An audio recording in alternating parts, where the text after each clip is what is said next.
Hello friends, this is Satvinder Bhatia from Sukhmani Immigration Services, Brampton, Canada.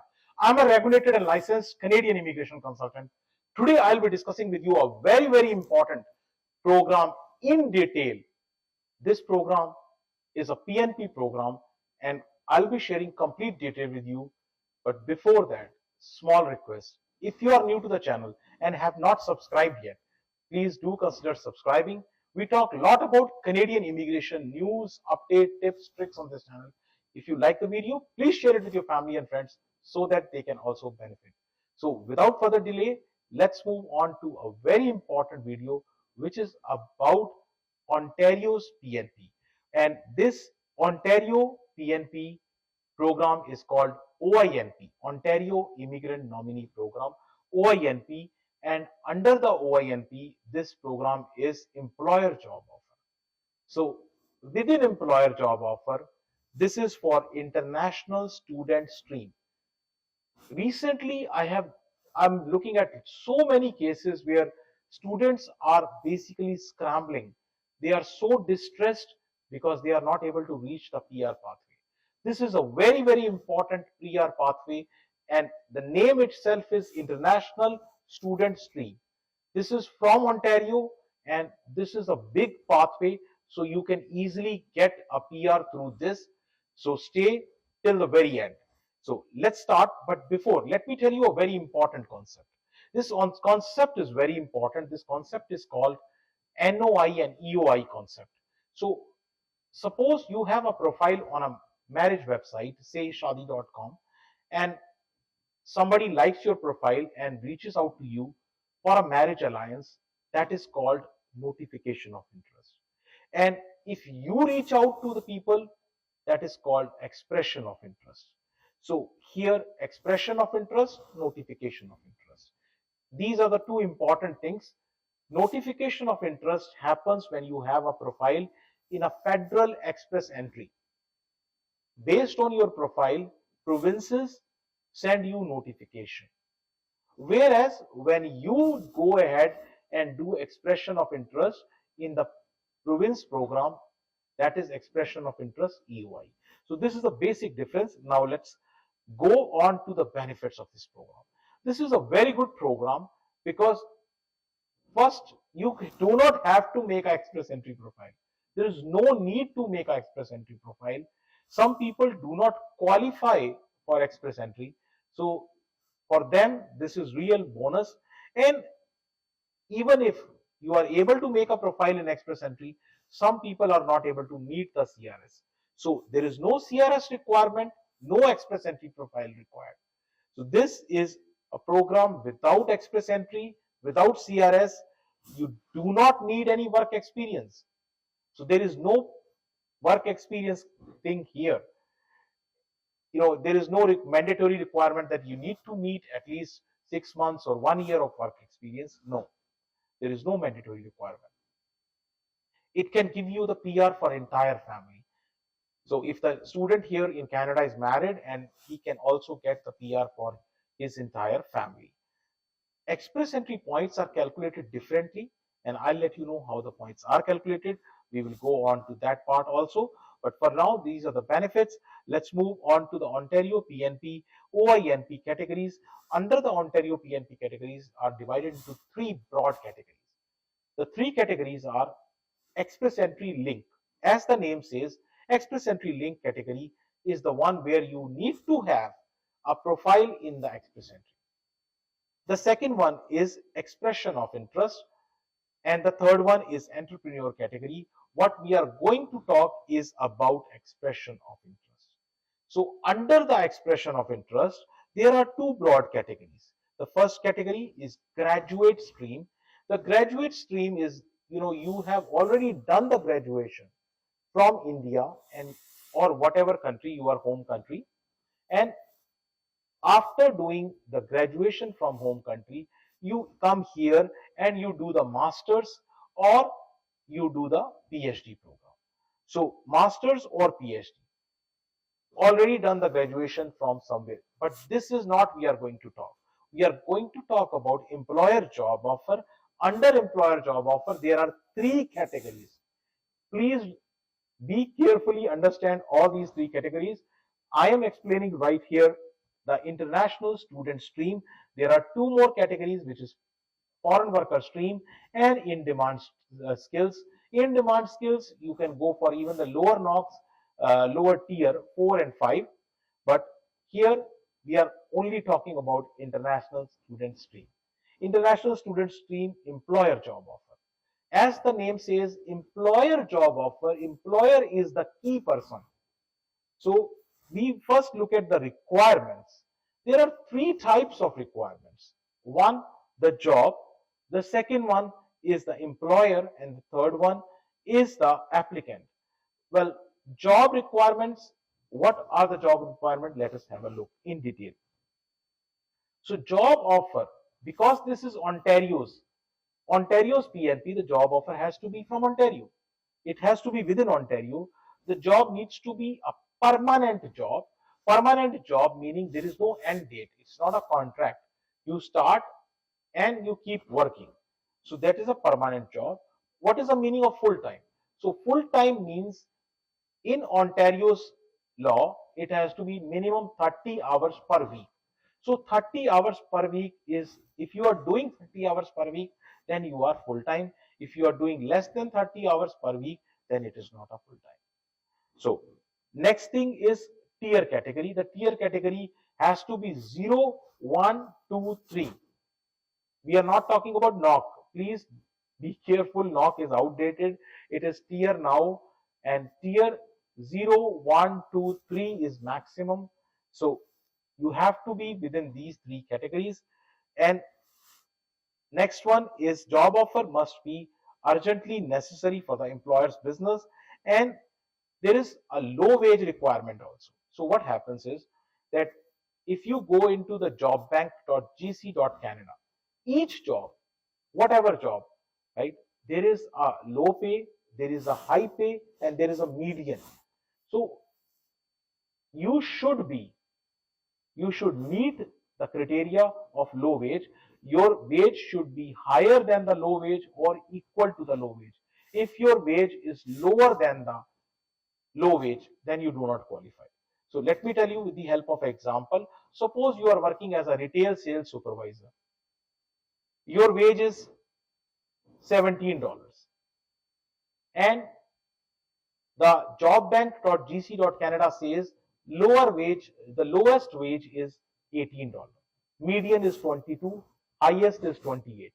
So basically what is happening is you are getting 17, the wage is 18, the lower wage. So you are not meeting the lower wage requirement. So you don't qualify.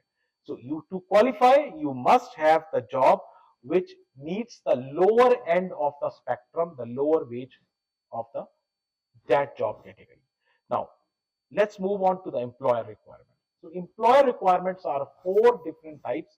One by one, I'm going to take it. So first requirement is a general requirement. The business has to have 3 years in Ontario. This 3-year requirement is very, very important. Then the business has to be in Ontario, anywhere in Ontario, but in Ontario. The third is no pending out orders or any cases on the employer. So these are the general requirements. From revenue perspective, if we look at the revenue perspective, you have to understand it is divided into 2 parts. GTA means Greater Toronto Area. So GTA and outside GTA, you have Mississauga, Brampton, Toronto, Markham, Scarborough, Malton, all these areas, Milton, these are within GTA. But outside GTA, the revenue requirement is different. So if you are within GTA, you should have 1 million of a revenue. Outside GTA, for example, Kitchener, Cambridge, Waterloo, if you are in that area, then the requirement is 500,000, 500,000. Within GTA, 1 million. So in full-time employee requirement. Now full-time employee requirement, again GTA, you need to have minimum 5 full-time employees. Outside GTA, 3 full-time employees. Last and very important requirement is employer need to fill and sign your form. If they don't do it, you will not go ahead with this. So these are the 4 employer requirements. What I have seen from my experience is mostly employers need 2 things: willingness and capacity. Willingness to help you, capacity is if they meet the requirement. If the employer has both, only then you can apply for this. Some employers, they have the willingness, but they do not meet the requirement. Whereas some bigger companies, bigger businesses, they meet the requirement. They have the capacity, but they do not have willingness. They don't want to support the student. So that is why I always say willingness, capacity. Both things should be there. If it is there, then only employer job offer will work. Now, from job requirements we have seen, employer requirements we have seen. Now let's move on to the applicant requirement.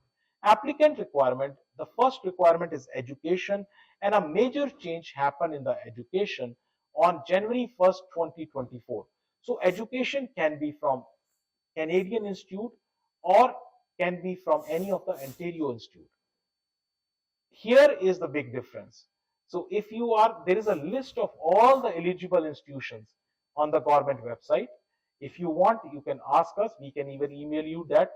So list of all the Canadian eligible institutions and universities. So they are there.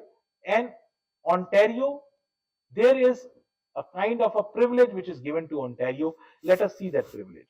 So if you have done your undergraduate degree or diploma, undergraduate degree diploma means that you have done 12th and then you have done 2 years of diploma course after 12th. So anywhere across Canada, maybe Alberta, maybe Saskatchewan, maybe BC, you can still apply, but it has to be 2 years course, degree or diploma. Now, the graduate program, if you have done the graduate program, degree or diploma. Degree diploma means that graduate, first of all, is a program where you have additionally other after graduation you have done 1 year of course. A diploma or a degree program you have done anywhere from Canada.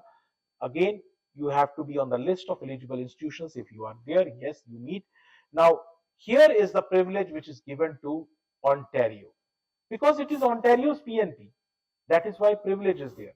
So Ontario institutions, graduate certificate, even if you do the graduate certificate and 1 year of certificate, graduate certificate, you are still eligible. And if you have university graduate certificate, even of 1 year, you are still eligible. So this is the major change which happened recently. And now after the education requirement, let us move on to other applicant requirements. Since applicant is here in Ontario, so they are basically marrying Ontario. So you have to show the intention that I will be here living in Ontario. So the intention to live in Ontario, legal status. You need to have a legal status. You should be on a work permit, study permit, visitor record or visitor visa. If you are out of status, this is not going to work. Submit application within 2 years, 2 years of completion of your degree or diploma. And if the occupation requires license, you should possess that license. So these are applicant requirements. Let us look at the scoring area.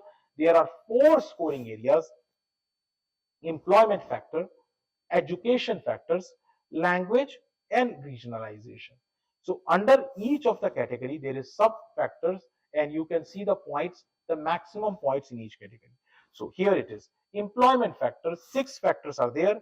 So the first factor is knock or tier. If you are in a 0 or 1 knock code, tier code. If you are in a 0 or 1 tier code, you get 10 points. Or knock type, what category? Broad category where the knock code is starting. So again, 10 maximum. Wage, if you are getting $40 per hour or more, then you qualify for 10 points. Otherwise, the points decrease. If you are $18, $20, that's a different thing. So points go decreasing. Tenure with the employer. If you are working with the employer for more than 6 months, you get 3 points. Less than 6 months, 0 points. Earning history 40K.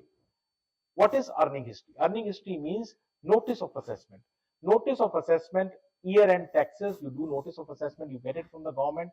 Line 150, if it says the annual accounting says that it is 40K, yes, then you can get 3 points.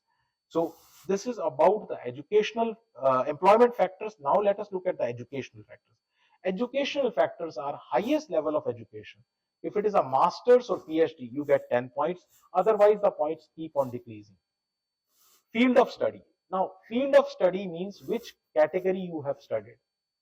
If you have done STEM, science, technology, engineering, maths, you get maximum points, which is 12. Other than that, you get points which are lower. For example, accounting or arts, you get lower points.